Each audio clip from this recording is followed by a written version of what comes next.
Assalamualaikum warahmatullahi wabarakatuh.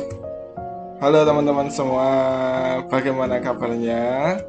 Oke, teman-teman, pernah nggak kalian ngerasakan betapa sulitnya belajar IPS? Atau misalkan kok nggak pernah masuk sih? Atau apapun itu? Nah, hari ini kita akan diskusi bareng terkait bagaimana sih pelajaran IPS itu, gitu. Apakah sesulit itu atau bagaimana?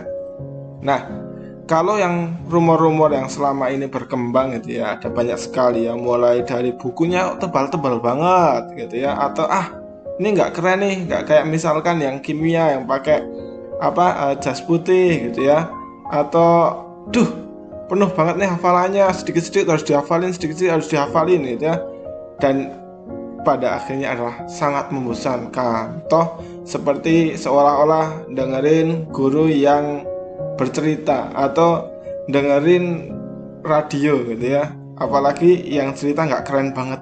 Aduh, ini berat banget. Nah, benarkah semua itu? Are you sure? Gitu ya. Nah, kita mungkin masuk dulu ke sini. IPS gitu ya, kepanjangan adalah dari ilmu pengetahuan sosial. Apa sih itu? Nah, pelajaran IPS adalah pelajaran yang mempelajari tentang gejala-gejala sosial di sekitar kita. Jadi apa itu? Ya. Maka untuk bisa mengikuti pembelajaran IPS, setidaknya kita harus mengetahui kekhasannya. Pasti berbeda, yaitu antara misalkan pelajaran matematik khasnya apa sih? Pelajaran IPA khasnya apa sih? Gitu ya. Atau pelajaran bahasa Jawa, ngapain sih? Nah, sebelum kita jauh ke sana, kita harus tahu sebenarnya pembelajaran IPS itu apa, gitu ya. Pembelajaran IPS adalah pembelajaran yang mempelajari hubungan sosial. Berarti adalah mempelajari hubungan antara manusia dengan manusia yang lain, ataupun manusia dengan lingkungannya, ataupun yang lainnya. Yang jelas adalah berkaitan antara manusia dengan manusia, karena pada akhirnya manusia adalah makhluk sosial. Nah, maka jika teman-teman ingin menjadi seorang yang gampang atau bisa dalam belajar IPS, kuncinya adalah itu. Teman-teman banyak-banyaklah mengamati gitu ya, mengamati kejadian-kejadian sosial di sekitar kalian. Misalkan, gimana sih teman kita saat misalkan setelah marah kemudian bisa menjadi baikan lagi gitu ya. Atau misalkan bagaimana sih kalau misalkan orang baru datang gitu ya, kemudian bagaimana prosesnya hingga akhirnya dia bisa menyesuaikan diri di situ. Atau bahkan kita amati adik kita, bagi yang punya adik tentunya ya. Yang punya adik, amati dari kecil saat dia umur 1 tahun seperti apa, saat dia umur 2 tahun seperti apa, saat dia umur 3 tahun seperti apa. Nah, itu semua adalah dipelajari pada IPS. Atau bahkan misalkan gini, hubungan antara orang satu dengan orang yang lain. Ada misalkan ada hubungan sosial gitu ya, ada hubungan kekerabatan, ada hubungan kekeluargaan, ada hubungan ekonomi, betul. Maka keluar ilmu ekonomi, hubungan sosial, maka ilmu sosiologi. Bahkan apa yang terjadi di antara kita itu sebenarnya sangat dipengaruhi oleh masa lalu, maka muncullah ilmu sejarah. Nah, ini adalah IPS, mempelajari hubungan sosial. Maka jika teman-teman ingin oke di bidang IPS, maka teman-teman harus banyak-banyak mengamati peristiwa sosial yang ada di sekitar kita. Nah, kunci pertama adalah lihat, gitu ya. Nah, lihatlah sekitar, gitu ya. Kalau dalam orang-orang Islam, maka dia ikro, bacalah sekitar itu, diamati. Kemudian setelah itu amati, ya. Apa sih yang terjadi? Seperti apa sih? Gitu ya. Ini maka diamati. Teman-teman melihat, oh, ternyata seperti ini. Kemudian setelah itu cari tahu, buka buku. Oh, ternyata seseorang yang baru saja datang ke masyarakat, misal, gitu kan ya.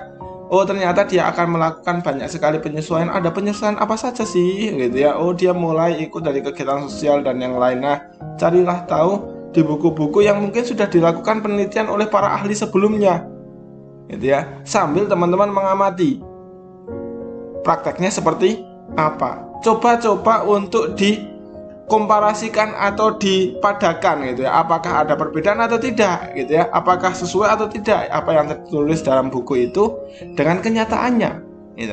Nah, setelah teman-teman mencari tahu, membaca buku gitu ya, apalagi kalau sekarang teman-teman tinggal buka gadgetnya gitu ya, daripada teman-teman hanya main game atau yang lain, lebih baik sambil-sambil iseng-iseng cari pengetahuan. Nah, setelah itu adalah tulis gitu ya, kira-kira kesimpulan dari teman-teman mencari, melihat, mengamati dan mencari tahu itu apa saja, ditulis di buku. Nah, kemudian taraf selanjutnya adalah ceritakan.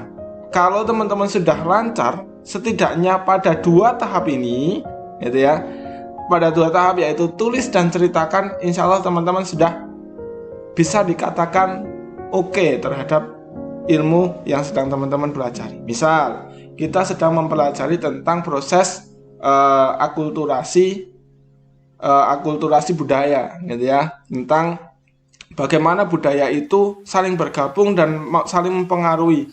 Ya kita lihat gitu ya, di sekitar kita apakah ada produk-produk dari akulturasi itu. Misalkan kita sudah menemukan misalkan sadran. Ini budaya sadranan ini sebenarnya bagaimana sih, kita amati, lihat, oh masyarakat ternyata buat makanan dan yang lain. Kemudian cari tahu sejarahnya. Oh, cari tahu, dibuka-buka buku sadran itu sebenarnya bahkan sebelum masa Islam itu sudah ada. Kemudian para wali itu terdatang, kemudian ini. Kalau dalam buku-buku sosiologi ternyata dikatakan bahwa ini adalah salah satu proses akulturasi gitu ya. Nah, setelah itu tulis hasil pengamatan, kemudian setelah itu ceritakan.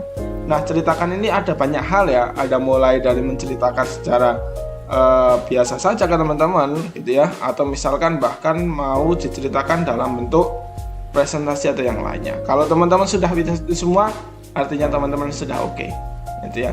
Apakah ada yang tingkatan selanjutnya? Tentu ada gitu ya, ada mulai dari menganalisis, kemudian yang lainnya gitu ya. Namun sementara untuk teman-teman sampai setidaknya sampailah pada ceritakan ini gitu ya, untuk bisa kita katakan oke. Nah, kemudian trik-trik belajar IPS gitu ya, ada apa saja? Nah, yang pertama adalah cobalah mencatat gitu ya, hal-hal yang dirasa penting yang disampaikan oleh guru saat di dalam kelas gitu ya. Model catatannya terserah teman-teman semua gitu ya. Ada yang dia mencatat menggunakan flip gitu ya, ada yang dia mencatat itu menggunakan poin-poin penting, ada bahkan yang mencatat itu dengan gambar-gambar. Ini tentu untuk teman-teman yang suka gambar gitu ya, catatannya pun harus penuh gambar. Atau bahkan catatan-catatan bebas, yang penting ada oret-oretan. Nah, yang jelas yang dirasa penting itu silahkan untuk dicatat. Nah, apalagi kalau saat ini sudah ada teknologi gitu ya, teman-teman bisa menggunakan tab, teman-teman bisa menggunakan ibu kalian gitu ya, untuk bisa mencatat hal-hal yang dirasa penting apa yang dibicarakan oleh guru.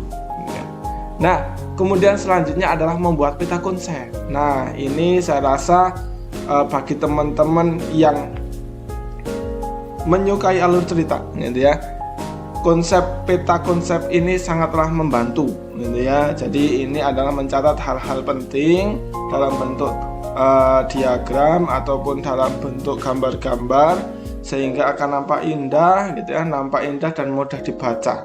Ini tentu masing-masing orang memiliki konsep peta konsep yang sendiri-sendiri. Ada yang modelnya biasa saja gitu ya, ada yang bahkan modelnya itu seperti gambar, warna-warni dan yang lain. Tentu terserah kalian. Teman-teman bisa mencarinya gitu ya di banyak tempat gitu. Kemudian atau bahkan teman-teman, bagi yang teman-teman yang sudah menggunakan laptop atau yang lain, banyak sekali aplikasi-aplikasi yang bisa membantu untuk pencatatan peta konsep ini sesuai dengan kebutuhan teman-teman semua. Nah, ini adalah peta konsep. Kemudian setelah itu adalah membuat kronologi waktu. Tentu yang ini itu adalah sangat sesuai untuk pembelajaran sejarah gitu ya.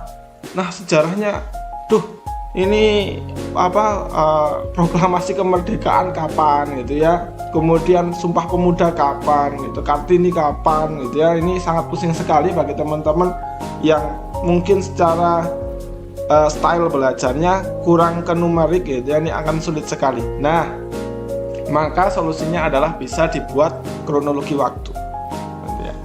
Contoh kronologi waktu adalah misalnya seperti ini. Nah, ini adalah sejarah Indonesia gitu ya, mulai dari tahun-tahun pendirian beberapa kerajaan dan bahkan beberapa masa-masa penjajahan, mulai dari Kutai gitu ya pada 0 Masehi, kemudian Sriwijaya 600-an, kemudian masa Majapahit 1300-an, kemudian kerajaan Islam mulai 1500-an, 1600, 1700 ternyata sudah mulai masuk VOC. Nah, ini akan sangat membantu gitu ya, dimana bagi teman-teman yang terutama yang kesulitan untuk bisa mengingat waktu. Tuh, ini misalkan zaman prasejarah, ini adalah contoh-contoh dari tentang pencatatan kronologi waktu. Ini ya, silakan, ini terutama untuk sejarah gitu ya, karena sejarah kita sangat terikat sekali dengan waktu ini. Kemudian selanjutnya adalah menonton, membaca, mendengarkan sesuatu yang berkaitan dengan materi. Nah, ini tentu sekarang sudah banyak sekali gitu ya. Contohnya misalkan kita sedang berbicara tentang sejarah Islam, apalagi sejarah Islam pada masa pembebasan Konstantinopel, kita bisa sambil melihat film Al-Fatih gitu ya. Atau kita sedang belajar tentang sejarah peristiwa perjuangan Jenderal Sudirman. Nah, kita sudah bisa juga melihat film Jenderal Sudirman. Atau R.A. Kartini, bagaimana dia bisa menggelorakan semangat para perempuan gitu ya. Atau bahkan perjuangan Cut Nyak Dien gitu ya, melanjutkan perjuangan suaminya untuk melawan Belanda, seperti apa luar biasanya. Nah, ini kita bisa sambil membuka buku, sambil juga kita melihat filmnya gitu ya. Atau bahkan sejarah-sejarah ini sudah banyak juga yang dibuat dalam bentuk lagu. Nah, teman-teman bisa mencarinya, apalagi dengan kemudahan informasi saat ini, tentu ini akan sangat membantu sekali. Nah, oke. Nah, kemudian selanjutnya adalah membuat presentasi. Nah, ini tentu hanya bisa dilakukan di kelas gitu ya, dimana teman-teman mempresentasikan hasil dari diskusi teman-teman.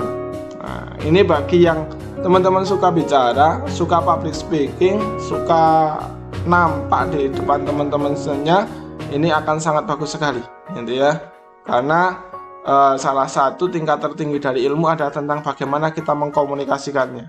Tentu teman-teman, saat teman-teman melakukan presentasi, teman-teman harus clear dengan poin-poin penting apa yang akan teman-teman sampaikan. Jangan sampai teman-teman presentasi itu hanya membaca buku, membacakan materi yang ada di buku di depan teman-teman yang lainnya. Tentu teman-teman yang lain sudah bisa ya. Maka teman-teman harus tahu poin-poinnya, teman-teman buat rangkumannya, teman-teman susun presentasinya, kemudian presentasikan dengan luar biasa di hadapan teman-teman kalian. Oke. Kemudian yang selanjutnya adalah istirahat yang cukup. Nah, ini mentang-mentang kita akan ujian, kemudian kita belajar siang, pagi, sore, malam gitu ya. Ini jangan seperti itu. Belajarlah yang rutin, istiqomah gitu ya. Karena sesuatu yang istiqomah ini hasilnya sangat ini ya, luar biasa. Ibarat kalau kita ibaratkan makan gitu ya. Kan beda gitu ya. Kita misalkan makan itu kan harus setiap hari secara rutin 3 kali sehari gitu ya. Misal nih, udahlah selama 3 hari saya tidak makan, kemudian nanti di hari ketiga kita makan sebanyak porsi yang harusnya kita makan selama 3 hari. Mungkin nggak mungkin gitu ya. Tetap makannya harus setiap hari makan pelan-pelan. Sama dengan belajar gitu ya. Belajar itu istiqomah. Antum baca setiap hari, kemudian pelajari setiap hari, kemudian pelan-pelan akan masuk ke dalam otak. Kalau kita memforce diri kita ya, SKS sistem kebut semalam gitu ya, hasilnya tidak akan terlalu bagus gitu ya. Maka atur waktunya, cukupkan waktu istirahat, pastikan badan selalu sehat sehingga belajar kita akan maksimal. Nah, kemudian adalah ini yang paling penting, yaitu niat dan minat gitu ya. Sebelum yang lain di atas, kita harus punya niat bahwa kita ingin belajar IPS ini untuk belajar yang lain, IPA dan yang lainnya pun harus niat ya. Kemudian sebisa mungkin minat ya. Minat ini bisa kita buat cobalah buat ketertarikan untuk pembelajaran IPS. Entah apapun itu, entah karena bukunya keren, atau entah karena suka hanya sejarahnya, atau bahkan hanya suka pada gurunya, gitu ya. Coba buatlah hal yang teman-teman sukai, sehingga teman-teman akan berminat untuk belajar IPS. Cari hal yang teman-teman sukai, gitu ya. Kemudian lakukanlah dengan niat. Oke, semoga sukses, gitu ya. Mungkin cukup sekian. Semoga sukses dalam belajarnya, semangat selalu dan jangan pernah putus asa. Assalamualaikum warahmatullahi wabarakatuh.